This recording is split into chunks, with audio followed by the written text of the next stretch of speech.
So usually medicine operates a lot like engineering, right? You break a bone, the X-ray reveals this jagged white line, and the doctor points to it and gives you a very concrete recovery timeline. Right. Yeah, it's very clear cut. Exactly. But today, we are diving into a massive stack of clinical data. We're looking at guidelines from the National Institute for Health and Care Excellence, the British Menopause Society, and, various medical journals. And our mission today is to map out a biological transition that completely breaks that diagnostic X-ray machine. Oh, it shatters it. It really does. We're answering one of the most common yet surprisingly elusive questions in human biology, which is, how long does the transition through perimenopause actually last? And I have to say, the frustration surrounding that question is something I hear constantly in clinical spaces. I mean, people want a definitive itinerary for this transition, but the biological reality just refuses to fit neatly into a standardized calendar. Which is exactly why we're mapping this out for you today. Because whether you are actively navigating perimenopause or maybe supporting a partner through it, or you just want a deeper understanding of metabolic aging, the sheer uncertainty of this timeline can be incredibly daunting. It's exhausting for people, honestly. Yeah, totally exhausting. So we want to cut through the noise. We're going to look at what the latest data actually tells us about how many years this process takes, and more importantly, why it varies so wildly from person to person. Well, setting the stage for that requires us to basically abandon the cultural myth that menopause is a sudden event. Like, it's not a biological switch that just flips overnight. Right, you don't just wake up and it's done. Exactly. The cessation of the menstrual cycle is simply the final milestone of a highly complex, multi-year neuroendocrine journey. Okay, let's unpack this because the timeline numbers in these sources are frankly all over the map. So, looking at the baseline data, perimenopause typically starts in a woman's mid-40s. Yeah, mid-40s is standard. Though it's well documented that it can initiate in the mid-30s too. Now, the quote-unquote average duration is widely cited as 4 to 8 years. But then you look at the clinical extremes, and they are wild. I mean, the transition can be a brisk few months, or it can stretch on for an agonizing 14 years. It's 14 years, yeah. Like if someone asks you how long a flight is, and you say, well, somewhere between a few months and 14 years, that's not exactly a helpful itinerary for the person sitting on the tarmac, No, a 14-year flight would be completely unbearable. But looking at the cellular level, that massive variance is actually a fascinating reflection of how the ovarian machinery shuts down. I mean, I love looking at the hypothalamic pituitary ovarian axis here. The what axis? Oh, sorry. The feedback loop between the brain and the ovaries, basically. Mm. You see, a woman is born with all the ovarian follicles she will ever have. And as she hits her 40s, that reserve of follicles is severely depleted. Right, the egg reserve is running low. Exactly. Now, these follicles produce a hormone called inhibin B, which basically acts as a signal telling the brain, hey, we have enough eggs down here, everything is calm. But when the follicle count drops, inhibin B drops. And the brain notices that. Oh, the brain panics. The pituitary gland starts screaming at the ovaries by pumping out massive amounts of follicle-stimulating hormone, or FSH, just desperately trying to mature an egg. So the brain is essentially yelling at a factory that is running out of supplies? That is a perfect way to look at it. And the factory, the ovaries, will occasionally manage to scrape together enough resources to respond. And when they do, they overcompensate. Oh, wow. Yeah, they release a chaotic surge of estrogen. Sometimes it's like double the normal physiological amount before crashing back down to near zero. So we aren't looking at a graceful, linear decline of hormones here. It's not a slow fade out. Not at all. It's more like, imagine a thermostat where the temperature sensor has been moved right next to an open window during a storm. Okay, that sounds like a disaster. It is. The heating system is blasting hot air, then freezing, then overcompensating again. And that erratic, chaotic feedback loop between the brain and the ovaries is exactly what dictates this incredibly wide timeline. That broken thermostat analogy really brings it into focus. It's the sheer unpredictability of that feedback loop that takes 4 to 8 years to finally burn out. Right, exactly. But if the baseline average gives us such a frustratingly wide window, what actually determines whether a woman will experience a quick, 6-month transition or that decade-long marathon? To understand that timeline, the clinical data suggests we have to look closely at our biological blueprint, which is our DNA. Genetics pull a tremendous amount of weight here. When we analyze large-scale twin studies and multi-generational family cohorts, the data reveals that anywhere from 44 to 65% of the variation in the age perimenopause begins is directly tied to genetics. Wait, Over half of the variance. That is a massive biological anchor. It is a profound statistical anchor, yeah. We see this play out most visibly with early onset menopause, which affects roughly 10% of the female population. Among those women experiencing an unusually early transition, almost 38% have a direct family history of it. That's a huge It correlation. really is. We also consistently see that daughters tend to experience their final menstrual period about 1 year earlier than their mothers did, on average. So the genetic sequence you inherit undeniably sets the internal clock. Okay, wait, let me push back on this for a second because that sounds a little fatalistic. Like if my mother had a 10-year, highly symptomatic perimenopause where she barely slept and dealt with severe metabolic changes, am I just biologically doomed to inherit that exact same 10-year marathon? Is the timeline entirely out of my control? What's fascinating here is that the clinical answer is a definitive no. You are absolutely not doomed to repeat your mother's timeline. Okay, phew. That is a relief to hear, honestly. Yet your genetic blueprint sets the baseline. It builds the initial framework of that thermostat we talked about earlier. But genes are not absolute destiny. Because of epigenetics, right? Exactly. The field of epigenetics shows us that the way our genes express themselves is heavily modified by our environment. Think of your DNA as a massive soundboard in a recording studio. Okay, I like this analogy. So the genes are the sliders. Your inherited genetics might have the early menopause slider pushed up slightly.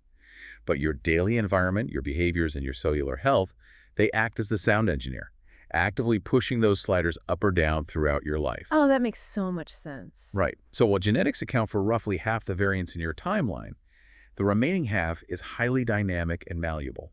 So if our DNA only accounts for roughly half the variance, the environment we expose those genes to must be doing the heavy lifting for the rest. Which brings us directly to what the literature classifies as the clinical accelerators and decelerators. Yes, the lifestyle factors. Right, the things actively interacting with the reproductive timeline. And the most glaring accelerator in all the literature is smoking. Oh, by far. The data unequivocally shows that smoking significantly increases the risk of an earlier perimenopause and a much longer symptomatic phase. And the mechanism here is quite aggressive, isn't it? Very aggressive. The polycyclic aromatic hydrocarbons found in cigarette smoke are essentially toxic to the ovarian follicles. They actively accelerate the apoptosis or cellular death of the remaining eggs. So you're just physically burning through the reserve. Yes, you are burning through the ovarian reserve at an unnatural rate. But interestingly, the data also shows that quitting smoking can slow this acceleration down, which just proves how responsive the ovarian environment is to toxin removal. Now, the sources also point heavily to body composition, specifically body mass index and obesity. But I noticed the journals aren't just talking about weight as a passive number on a scale. They focus on how adipose tissue, the fat itself, actively alters the timeline and the hormonal environment. Adipose tissue is not just inert storage. It is a highly active endocrine organ. Fat cells contain an enzyme called aromatase. And its primary job is to take androgens, the male-dominant hormones that women also naturally produce, and convert them into estrone, which is a weaker form of estrogen. Right, okay. So if a woman carries a high amount of adipose tissue, her fat cells are constantly humming in the background, just pumping this estrone into her bloodstream. So her body is producing a secondary source of estrogen completely outside of the ovaries. Precisely. And remember that thermostat loop we discussed? Yeah, the broken one. Right. The brain senses this constant background hum of estrogen coming from the fat tissue and gets confused. It assumes the ovaries are doing their job, so the brain lowers its production of luteinizing hormone and follicle-stimulating hormone. Oh, wow. It slattens the natural cyclic spikes of those brain hormones, which scrambles the entire timeline. It often prolongs that erratic, sputtering phase of the ovaries. Here's where it gets really interesting to me. We usually culturally frame diet, stress, and exercise during perimenopause merely as like symptom management. Eat a plant-based diet so you don't get as many hot flushes. Yeah, that's the common narrative. But these sources are illustrating that factors like a Mediterranean diet or managing psychological stress aren't just putting a Band-Aid on a hot flush. They are actively interacting with the metabolic aging process itself. They are pulling the levers on the actual timeline. Absolutely. If we connect this to the bigger picture, just consider what chronic stress does to the adrenal glands. When you are under psychological stress or even physical stress from poor nutrition or sleep deprivation, your body pumps out cortisol. The stress hormone. Right. And the biochemical catch is that cortisol and progesterone share a precursor molecule called pregnenolone. When you are highly stressed, your body prioritizes survival, obviously. So it steals that pregnenolone to make more cortisol, leaving your progesterone levels in the basement. Wow, it's literally robbing Peter to pay Paul in the endocrine system. Exactly. And during perimenopause, your progesterone is already plummeting naturally because you're ovulating less frequently. Adding chronic stress severely exacerbates that progesterone deficit, making the estrogen dominance feel much more violent. So the symptoms just skyrocket. You amplify the neurological symptoms, the sleep disturbances, and you potentially stretch out the timeline of that instability because the body is constantly fighting a metabolic fire. Okay, so knowing that our genetic baseline and our daily lifestyle actively stretch or shrink this timeline, the obvious question for anyone listening is, well, where am I on this journey right now? If the timeline is 4 to 8 years, how do you track your location? We really need a clinical map, and thankfully the sources say a very specific one exists. Yes, the gold standard map in reproductive endocrinology is the STRAW plus 10 criteria. STRAW stands for the Stages of Reproductive Aging Workshop, right? That's right. And it is a brilliant framework because it entirely bypasses the chaos of day-to-day hormone fluctuations and instead uses the tangible outputs of the system, menstrual cycle lengths and physical symptoms, to pinpoint exactly where a woman sits in the transition. Okay, let's break down those clinical signposts because this is incredibly practical for tracking your own timeline. According to STRAW, early perimenopause is defined by a persistent 7-day difference in the length of consecutive menstrual cycles. Right, the 7-day shift. So if your baseline cycle has been 28 days for most of your adult life, and suddenly you are swinging between 21 days one month and 35 days the next, and that pattern persists, you have officially entered the early stage of the timeline. That specific 7-day shift is the tangible evidence that the broken thermostat is starting to misread the room. The brain and the ovaries are losing their synchronized rhythm. Then the map moves us to late perimenopause. And the critical diagnostic milestone here is a 60-day gap between periods. Once a woman experiences her first 60-day stretch with no bleeding, the clinical literature states she has entered the final stretch. Yes, the final stretch. From that first 60-day gap, the transition typically lasts 1 to 3 more years before the absolute final period. That 60-day marker is arguably the most reliable clinical signpost we have. Now, equally crucial to understanding how we map this journey is understanding how we absolutely do not map it. Right, the blood tests. Yes. The guidelines from the National Institute for Health and Care Excellence and the British Menopause Society are emphatic on this point. For women over 45, blood tests checking follicle-stimulating hormone levels are completely unnecessary for diagnosing perimenopause. See, I have to push back on this clinical guideline because intuitively, it feels completely backward. I mean, if changing hormones are the root physiological cause of every single symptom and cycle shift we've discussed, why on earth wouldn't a doctor just draw a vial of blood, measure the specific hormone levels, and tell you exactly how many years you have left on the clock? It sounds perfectly logical until you look at the daily hormonal data of a perimenopausal woman. Let's revisit the broken thermostat. Right. Because the ovaries are sputtering unpredictably, a woman's estradiol could surge to 800 picomoles per liter on a Tuesday, which is a massive, highly fertile surge. Wow. Okay. And then it can plummet to 50 picomoles by Thursday, which is postmenopausal. A blood test is quite literally a single millisecond snapshot of a roller coaster moving at terminal velocity. So depending on the exact hour you walk into the lab, the blood test is essentially lying to you about your long-term status. Lying is a great way to frame it. If the phlebotomist draws your blood on Tuesday during a surge, your doctor will look at the results and say, your hormones look completely normal, you aren't in perimenopause. If they draw it on Thursday during a crash, they'll tell you you've already crossed the finish line. That is so wild. The levels fluctuate far too violently day to day for a single blood draw to offer any clinical utility for women over 45. Tracking the persistent 7-day and 60-day cycle shifts provides a much deeper, more reliable longitudinal map of the biological timeline. That completely reframes why cycle tracking is prioritized over lab work. So you hit the 60-day gaps, you navigate the final 1 to 3 years, and eventually the cycles cease entirely. Once you hit the 12-month mark with absolutely zero bleeding, you have reached the single calendar day officially designated as menopause. Right, that one specific day. But here is the massive catch embedded in the sources. Does crossing that 12-month finish line actually mean the transition is over? Well, from a purely reproductive standpoint, yes. 12 months after the final period, the ovaries have officially retired from follicular development. The biological mechanism of ovulation is over. However, and this is a critical distinction for the patient experience, the symptomatic transition operates on a completely different, much longer timeline. And this is where the timeline data gets intensely sobering.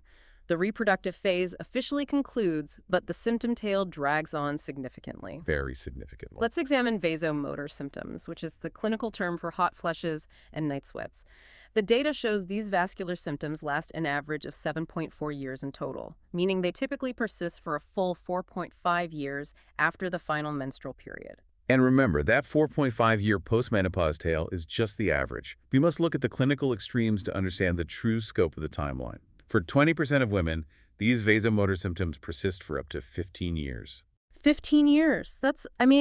So what does this all mean? If we synthesize the data we've covered, the stark reality is that the reproductive timeline, the erratic 7-day shifts, the 60-day gaps, the physical changing of the periods that might be confined to that 4-8-year window. Right. But the body's experiential transition, what it actually feels like to inhabit a changing metabolism and a volatile nervous system, can stretch across a decade or more.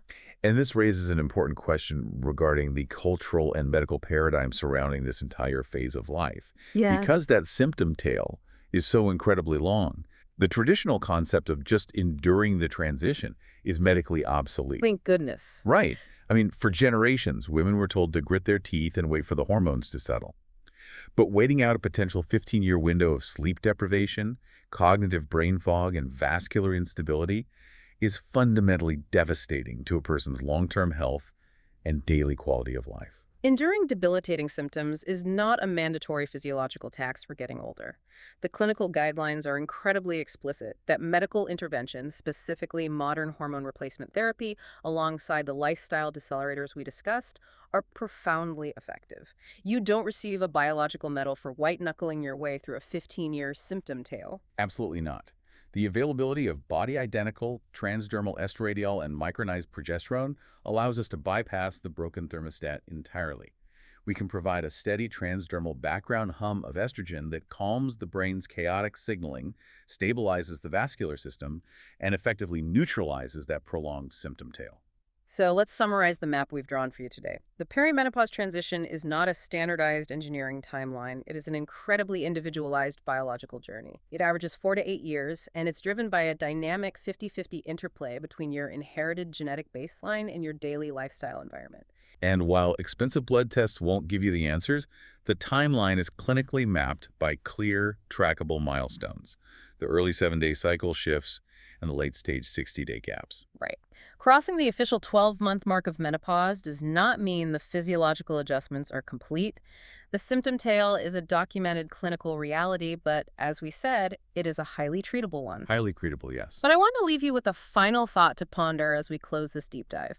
Throughout all the clinical literature we analyzed today, there was a glaring recurring theme regarding long-term post-transition health. This specific 4 to 8 year timeline isn't just about managing hot flushes. No, it's about much more.